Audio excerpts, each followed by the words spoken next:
What's up guys, welcome to part 4. So now that the roll cage is pretty much done, we're just going to go over some basic visual stuff, double check the brakes, the alignment, anything that might be problematic in the future. So let's get to it. So one of the things that I noticed going over this car was the timing belt was a little bit loose. So what we're going to do now is just tension that up a little bit. Last thing you need is the timing belt to fly off in the middle of the race. So you know, not every car has a timing belt, but if your car does have a timing belt, you know, it's a good thing to check to make sure that it's been replaced recently and you know, that it has good tension. So we're going to get to that.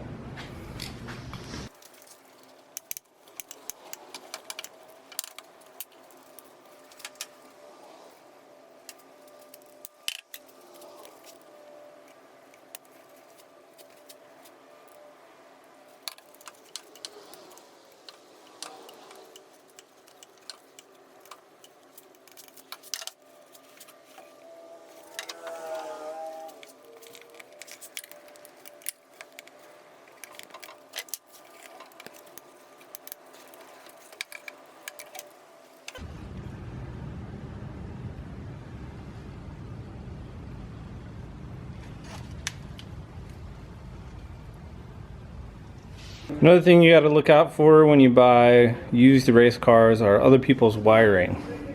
So one of the things I noticed was they just had the wiring running through these holes in the body.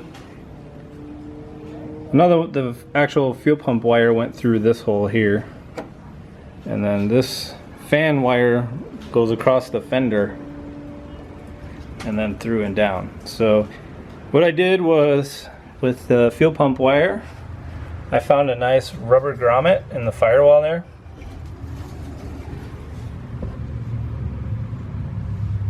And I actually ran the wire through the rubber grommet, that way it doesn't chafe on any of the sharp metal stuff like this one clearly would.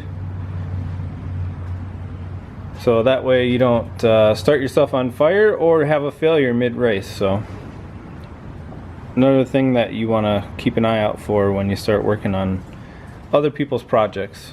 So I'm going to finish tidying that up and then the wiring will be done. Little update time, we got the dash back in. I had to trim quite a bit to get it to fit back up in there the right way. Got the switches back in, fixed a little bit of the wiring there. Got the passenger door bar all fitted, about to weld that in. So yeah, just chipping away at it.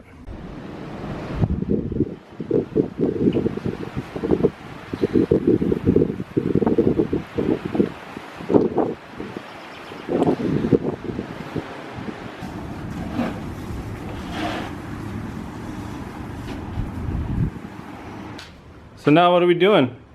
Painting. So Dad's here helping. He's been here helping actually for a lot of this. So you want to tell him what we're about to do?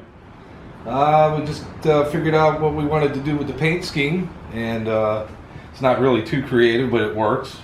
It's going to look a little better than it does now. We just cleaned up, washed the car.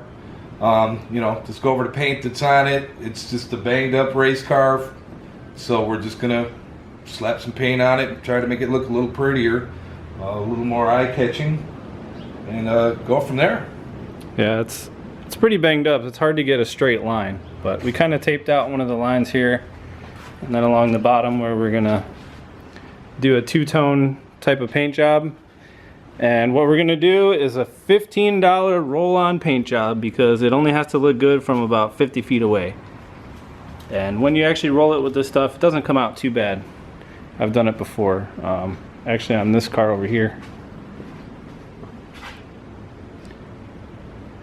which has been racing whatever since, but actually came out fairly decent. So for 15 bucks, that's basically the price of what, 3 cans of spray paint. So for that, you get 2 cans of whatever colors you want to do, and some rollers and a couple trays, and that's about all you need. We're gonna save the seat install for last.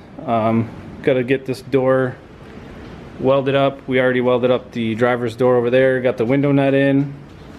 That's all mounted. So basically just going to be finishing up this $15 paint job and do the final install and all the safety gear, and she'll be pretty much ready to race.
Alright guys, here it is.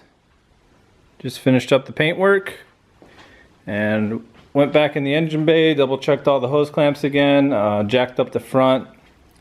One of the things you have to do is remove the antifreeze. If the car has antifreeze, you are only allowed to run water in the radiator. So we switched out the antifreeze with water and found a little leak in the back. One of the coolant hoses by the thermostat housing had a leak, so fixed that.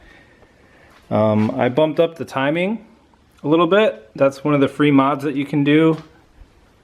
Obviously every car is going to be different, so I didn't bother recording any of that stuff, but definitely something that you want to do if you're building your own car is figure out a way to advance the timing a little bit, get a couple more horsepower, and yeah, finish up the paint work and thing is just about ready to go. So not too much more to do. Get some numbers on it.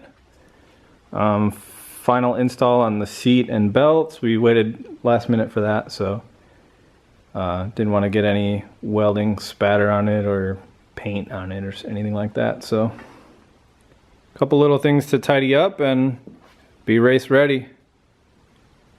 Alright guys, night before the race, Dad's over here again. He's going to be pitting for us tomorrow, and right now we're just finishing up some stuff here. Got the final seat install done and the harness is all in. The harnesses are same as your shoulder height. It's very important that you want that. You don't necessarily need such a nice seat like this. I'm not going to put this in the budget. There are plenty of aluminum circle track seats that you can pick up for anywhere in the $20 to $50 range used. So I'll just put that in as far as budget goes. The guys over at Massive Speed System in Spring Grove hooked us up with some vinyl, so shout out to them. Give them a look online. They do a ton of stuff for Fords especially. They make all kinds of suspension components. They do vinyl, engine components, stuff like that. They pretty much anything you need they can get for you. But we got to put that all on. We got our race wheels all lined up and ready to go. So we're just going to finish up the vinyl and then load her up.